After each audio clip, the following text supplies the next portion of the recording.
তোমায় ভালোবাসি আল্লাহ, তোমায় ভালোবাসি, তোমায় ভালোবাসি বলে তোমার কাছে আসি।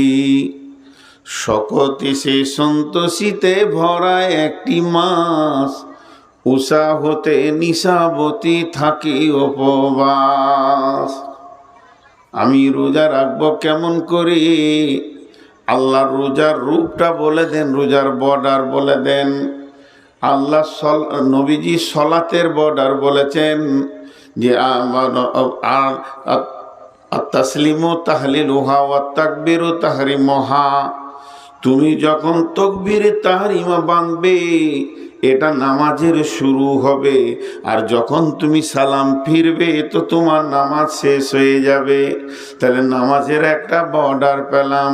তাহলে রোজা কাকে বলে? রোজা হলো তুমি সুবে সাদেকের আগে সমস্ত খাওয়া পান করা ক্লিয়ার করে নেবে, তোমার প্রয়োজন মতো তুমি খাবে। সাহারি খাও, সাহারির ভিতরে বরকত লুকানো আছে, আল্লাহর নবী বলেছেন। তাহলে আমরা সাহারি খেয়ে নিলাম, এরপরে তুমি খেতে পাবে না। সকালে চা চলবে না, মাছ মাংস চলবে না, রুটি ভাত কিছুই চলবে না। দুপুর বেলায় এক গিলাস পানি, আমি বেশি কিছু চাই না, বলে এটাও তোমার চলবে না। চলবে না তো চলবে না, গরুবু শামস পর্যন্ত চলবে না। যতক্ষণ পর্যন্ত সূর্য না ডুবেছে অতক্ষণ পর্যন্ত চলবে না। পশ্চিম গগনে সূর্য ডুবে গেল, আমার আপনার কিনা মাগরিবের আজান হয়ে গেল। সাদা ভাষাই বলে দিই, ফজরের আগে থেকে মাগরিব পর্যন্ত আমি খেতে পেলাম না, আমি পান করতে পারলাম না। আমার দ্বারা খাওয়া পান করা সমস্ত কিছু বিরতি করতে হলো। শুধু তাই নয়, এই পর্যন্তই শেষ নয় বন্ধুরে। যদি আল্লাহকে বলি, আল্লাহ পৃথিবীর মহিলা তো আমার জন্য হারাম, তবে একটা মেয়েকে আমি হালাল করেছি, যাকে আমি মহারানা দিয়েছি, যাকে আমি বিবি বলে কাছে এনেছি, ওই মহিলাটা তো আমার জন্য হালাল। তাহলে এই ক্ষুধার্ত অবস্থায় একটু সময়টা কাটিয়ে নেব, দুপুর বেলাটা জোহর থেকে আসর পর্যন্ত স্বামী স্ত্রীর দৈহিক আনন্দটা করে নিব। আল্লাহ বলছে খবরদার চলবে না। তার মানে খেতেও দেবে না, পান করতেও দেবে না, বিবির কাছে আপনাকে আমাকে যেতে দেবে না।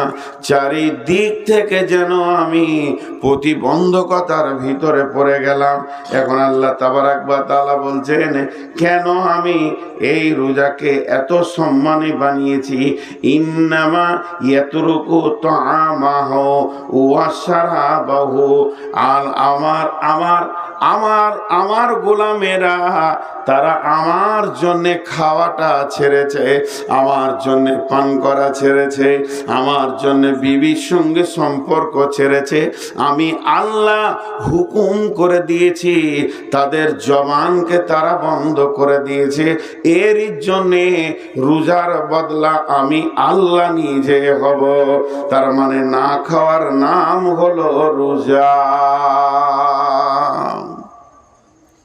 সাদা ভাঁটায় দুটি কথা বললাম, এবার আমি একটু যুক্তিতে যাব 5টা মিনিট, তারপর আবার কোরআনের আয়াতে আসব।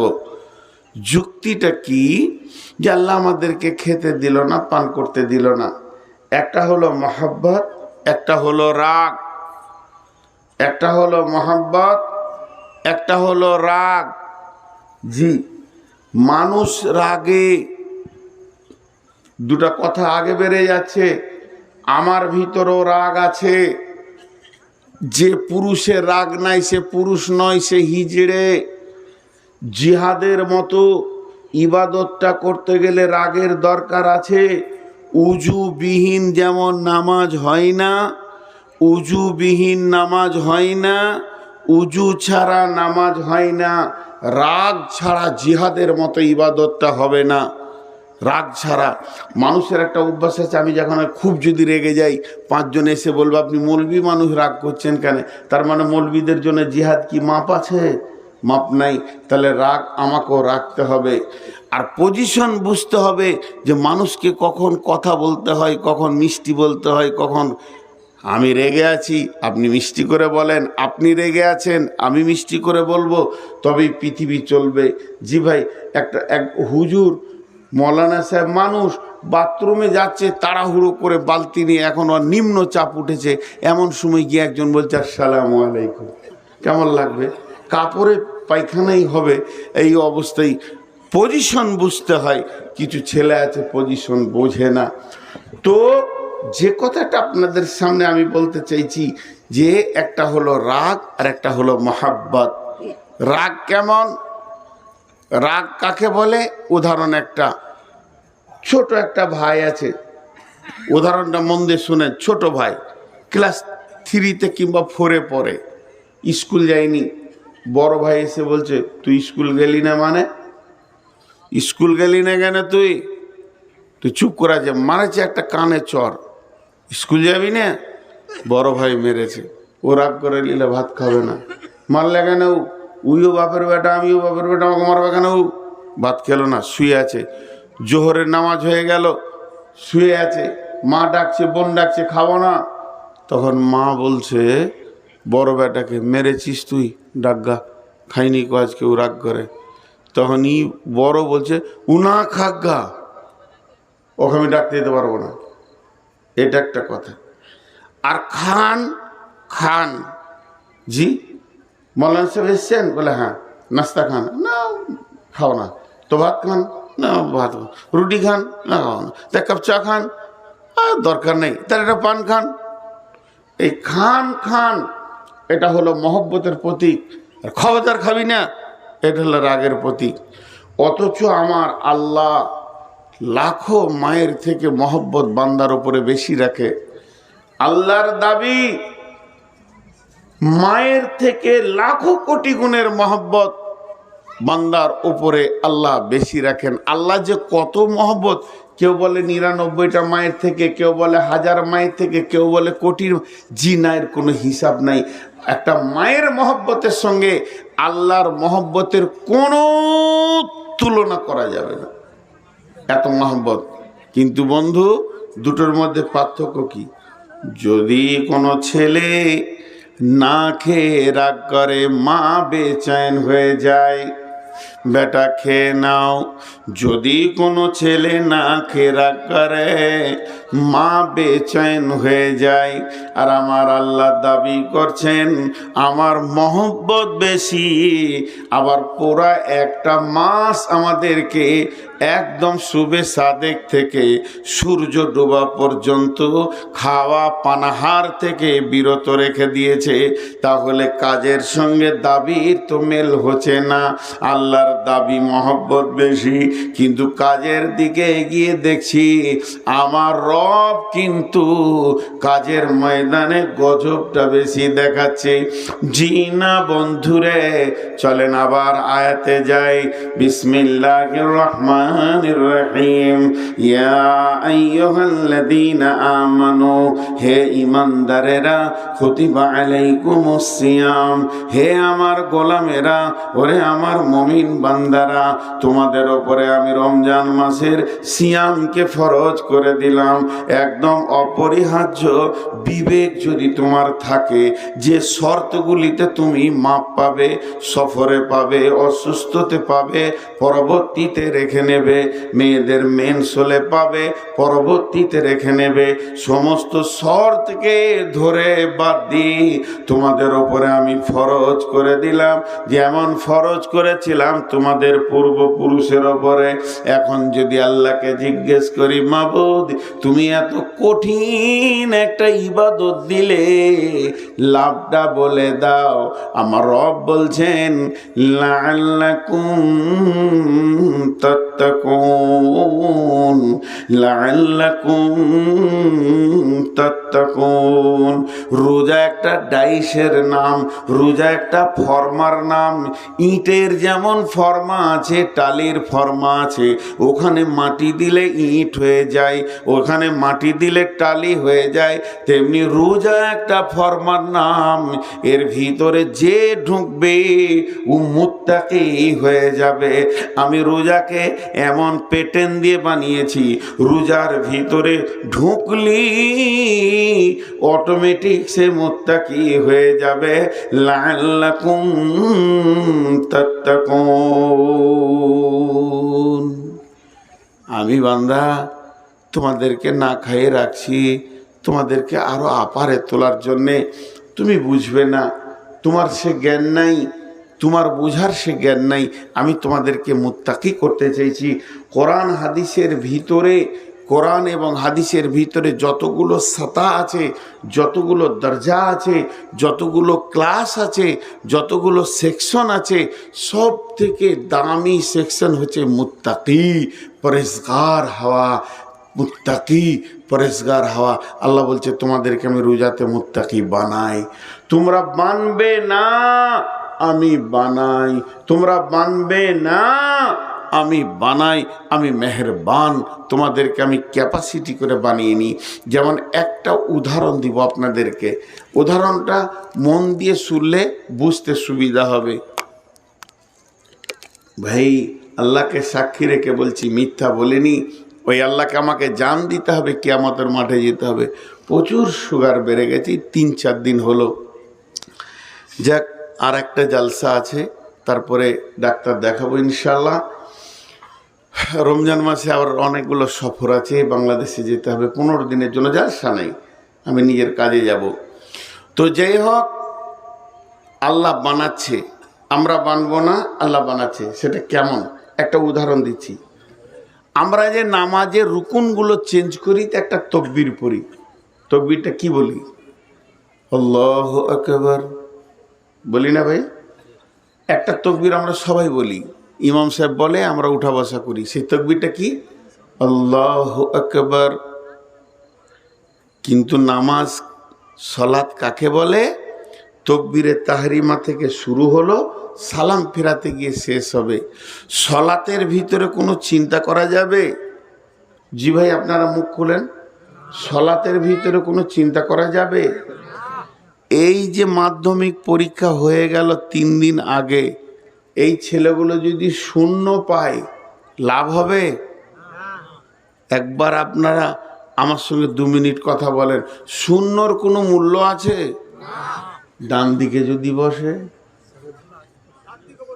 হ্যাঁ, যদিও 0 ঠিক জায়গায় বসালে 10 গুণ বেড়ে যাবে। বাড়বে কি বাড়বে না? তাহলে 0রও মূল্য আছে। তো হারাম, হারাম, হারাম ভালো জিনিস না খারাপ জিনিস?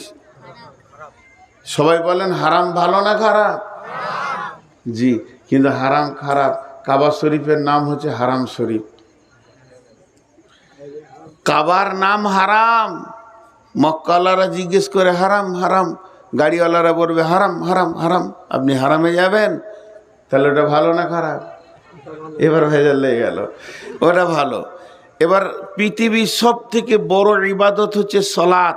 এর থেকে বড় ইবাদত আর নেই। এটা আল্লাহ বান্দা বান্দা আল্লাহ হয়ে আছে, এখনো কোনো ফেরেশতা মাঝে ঢুকেনি।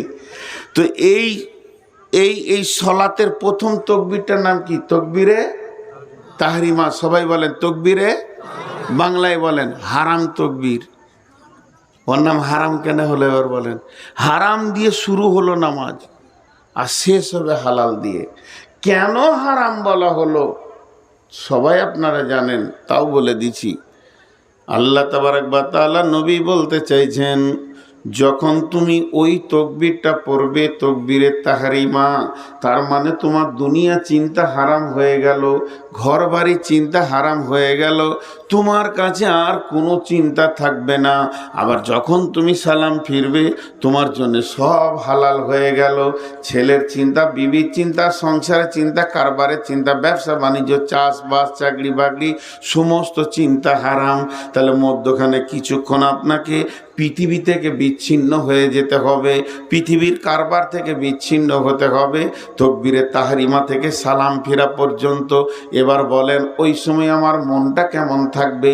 বলে ওই সময় মনটা থাকবে, সহিহ বুখারীর হাদিস আছে, আল্লাহর নবী বলছেন তুমি দেখো, তুমি মনে মনে চিন্তা করো আমি আল্লাহকে দেখছি।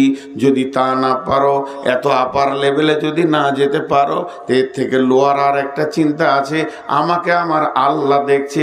এই ধ্যানই তোমাকে নামাজটা শেষ করতে হবে। এটাও তো আমার মনে থাকছে না। তো বিশ্বনবী একটা তাকবীর দিলেন, কি তাকবীরটার নাম হচ্ছে সামি আল্লাহ হুলিমান হামিদা। কখন? একবার আছে না? প্রতি রিকাতে একবার আছে কি না? আল্লাহু আকবার, আল্লাহু আকবার। রুকু থেকে সাজদায় গেলাম, আল্লাহু আকবার, আল্লাহু আকবার, আল্লাহু আকবার, আল্লাহু আকবার, আল্লাহু আকবার। আবার রুকু গেলাম, আল্লাহু আকবার। যখনই রুকু থেকে উঠব, আল্লাহু আকবার নয়, সামি আল্লাহ বলেন, সামি আল্লাহ হুলিমান হামিদা। এই শব্দটার মানে জানেন? এই শব্দটার মানে হচ্ছে শুনছেন আল্লাহ। সামি আল্লাহ মানে শুনছেন আল্লাহ, হুলিমান হামিদা আমি তার জন্যে যা প্রশংসা করছি উঠা বসার ভিতরে, এটা আমার আল্লাহ শুনছে। তাহলে আমার জবান দিয়ে প্রতি রিকাতে একবার করে আমি বলতে রয়েছি আমার আল্লাহ শুনছে আমি যেটা তার প্রশংসা করছি। তার মানে আল্লাহর হাজিরটাকে স্বীকার করলাম, আল্লাহ যে আমার কাছে রয়েছেন, আল্লাহ আমার মনগুলো শুনছেন, আল্লাহ আমার দোয়াগুলো শুনছেন, আমি তার কাছে ভিখারির মতো যা চাইছি তা শুনছেন, আমি তার কাছে গিড়গিড়িয়ে যে কাঁদছি সেটাও শুনছেন। এই কথাটা প্রতি রিকাতে আমি বলতে রয়েছি।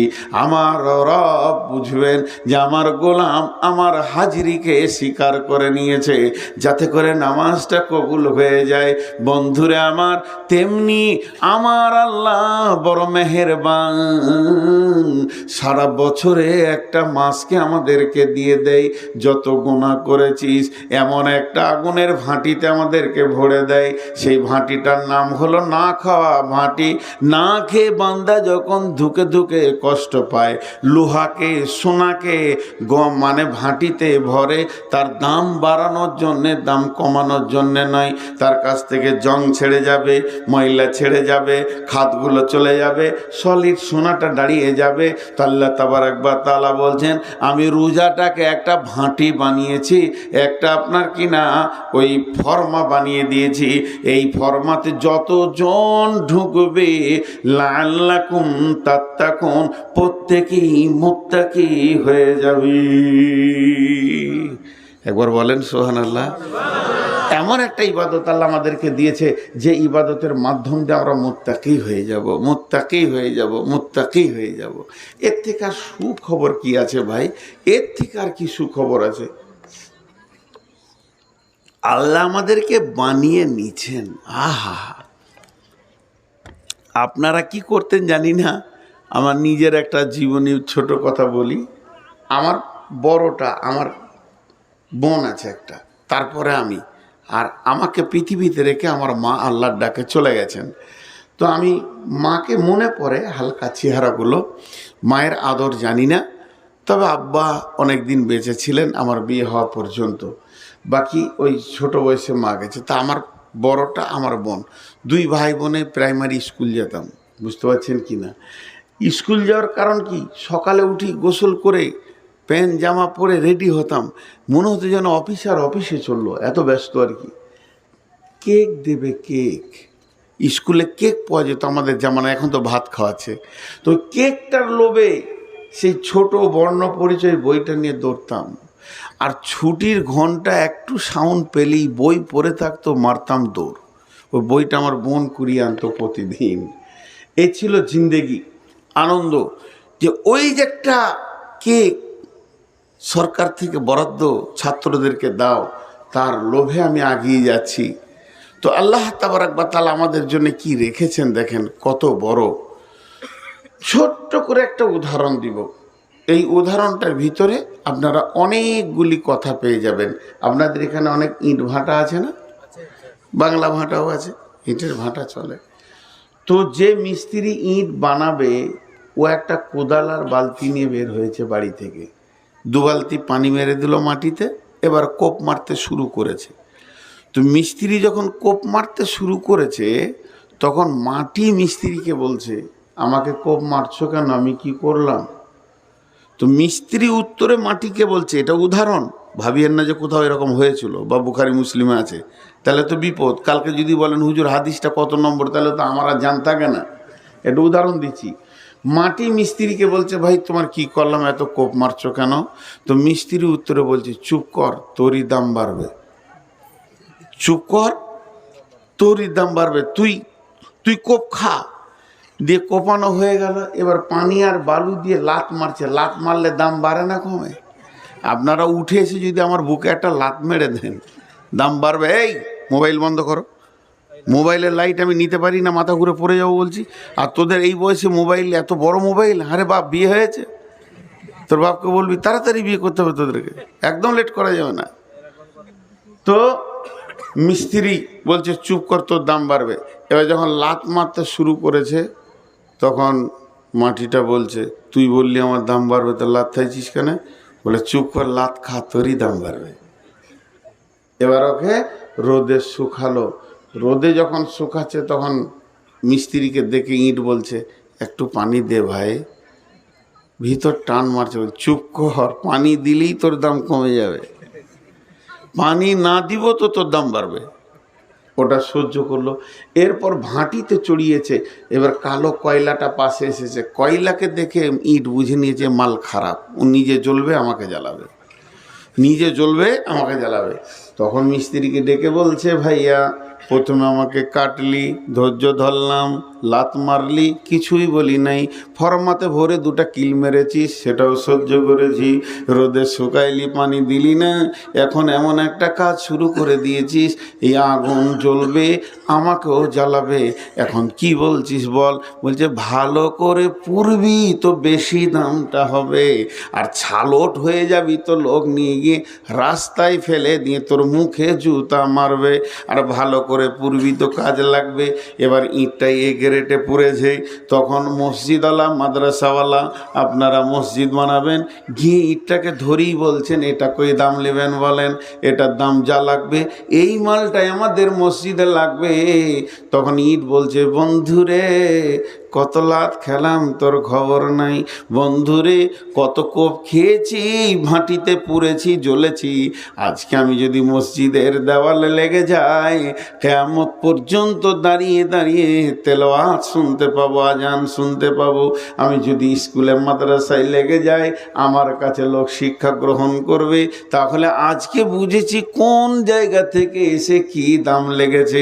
বন্ধু আমার, এটা একটা মিসাল দিলাম, আর একটা ছোট্ট মতো মিসাল দিই।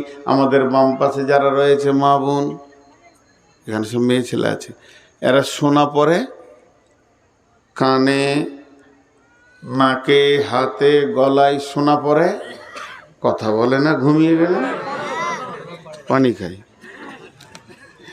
দেখেন কতবার খেলাম, এক দেখো কমেনি, জিভটা আটকে গেছে ভাই। তো এরা সোনা পরে, জি না, কোনো মেয়ে সোনা পরে না, যেটা পরে ওটার নাম গয়না। সোনার গয়নার মধ্যে পার্থক্য আছে। মেয়েদের কাছে কোনো সোনার মূল্য নাই। সোনা যত দামি হোক না কেন, ওকে ভাটিতে ঢুকতে হবে, আগুনে পুড়তে হবে, ডাইসে যেতে হবে, তারপরে ওকে আবার কি না অ্যাসিড দিয়ে পোড়াবে, এরপরে রিঠে দিয়ে ওকে ঘষবে, তারপরে ওকে ছালট তুলবে, তারপরে ওর উপরে লাগবে পালিশ, তারপরে ওর নাম মূল্য। সোনা এত দামি হওয়ার পরও ওকে ভাটিতে না ঢোকার পর্যন্ত গয়না হচ্ছে না। আমার রব বলছে, গোলাম রে, তোরা আমার বড় সোনার টুকরা, তোদেরকে রোজা নামে ভাটিতে ভরবো, তোদেরকে ছিলে ছালট সোজা করে নিব। হারাম টারাম যা সারা জীবন খেয়েছিস, সব ছালট দিয়ে আমি বের করে তোদের হালালগুলোকে হারাম করে দিলাম। এবার দেখ কি করে চলবি। চলতে চলতে চলতে চলতে আল্লাহর জন্যে খাওয়া ছেড়েছি, আল্লাহর জন্যে পান করা ছেড়েছি। প্রচণ্ড বৈশাখ মাস, রোজা চলছে, আর পিপাসায় ভিতরটা মরুভূমি হয়ে গেছে।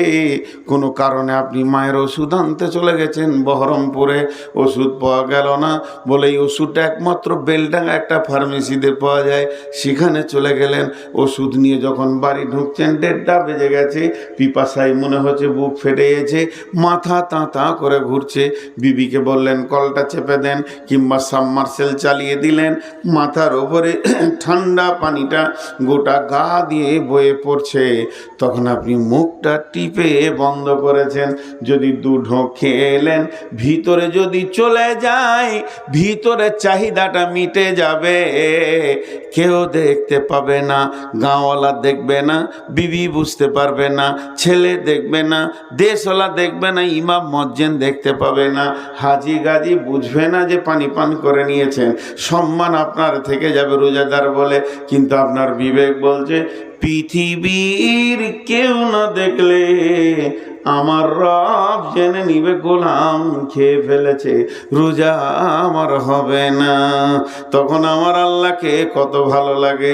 এরপর বাড়ির ভিতরে শুয়ে আছেন, দরজাটা লাগানো আছে, কেউ নাই, বিবি আছে, বিশ্বের কেউ জানবে না। সে আপনার পিয়াস বুঝে, তার পিয়াস আপনি বুঝেন। 15 বছরের বিবি ইশারা সব কিছু বুঝে নিতে পারে, তারপরও তার গায়ে হাত দিলেন না। পৃথিবীর কেউ না দেখলে যে রব আমাকে রোজার হুকুম করেছে তার দৃষ্টি আছে, তাহলে সেটাও হলো না। ঘরে বিবি নাই, বাইরে আছে, মা বাপ কেউ নাই, হুড়কাটা লাগিয়ে দিলাম, দরজার ছিটকিনিটা লাগিয়ে দিলাম। আমার চৌকির নিচে আছে খানা, রুটি আছে, মাছ আছে, মাংস আছে, ভাত আছে, ফ্রিজে আছে, কোল্ড ড্রিঙ্কস আছে, ফল আছে, কলা আছে, দই আছে, চিড়ে আছে, ঘরে মালে ভর্তি হয়ে আছে। পেট ভরে খেয়ে যদি আসরের নামাজ পড়তে যায়, পৃথিবীর কেউ জানবে না। শুধু মানুষ খায় না কেন, একমাত্র আল্লাহর ভয়ে খায় না। এর জন্য আল্লাহ তাবারাক ওয়া তাআলা হাদিসে কুদসির মধ্যে বলেছেন, এই হাদিসটা হাদিসে কুদসি, ইয়াকুলুল্লাহু আযজা ওয়া জাল কুল্লু আমালি ইবনে আদম লাহু ইল্লা সিয়াম ফাহুয়া লি আনা আজিজিবি। আল্লাহ তাবারাক ওয়া তাআলা বলছেন, সারা পৃথিবীর যত ইবাদত আছে ইবনে আদম নিজের জন্য করে, কিন্তু যে সিয়াম রাখে সে আমার জন্য রাখে। আর এর আজিজিবি, এর সব থেকে বড় প্রাইজ হলো কি? এর প্রাইজ জান্নাত নয়, এর প্রাইজ জান্নাতুল ফেরদাউস নয়, এর প্রাইজ কিছুই নয়। এর প্রাইজ হচ্ছে আমি আল্লাহ নিজে। কিয়ামতের দিনে আমি রোজাদারদেরকে দেখা করতে যাব এবং বলবো, হাসরবাসী তোমরা যারা রোজা রেখেছ তোমাদের বদলা এসে গেছে। তোমরা যেটাকে পেতে চেয়েছো সে আল্লাহ চলে এসেছে, তোমরা তোমাদের প্রাইজকে গ্রহণ করে নাও। রোজাদারের 2টি খুশি, একটি খুশি ইফতারে, অপরটি হয় আল্লাহর দিদার রোজ হাসরের প্রান্তরে। কত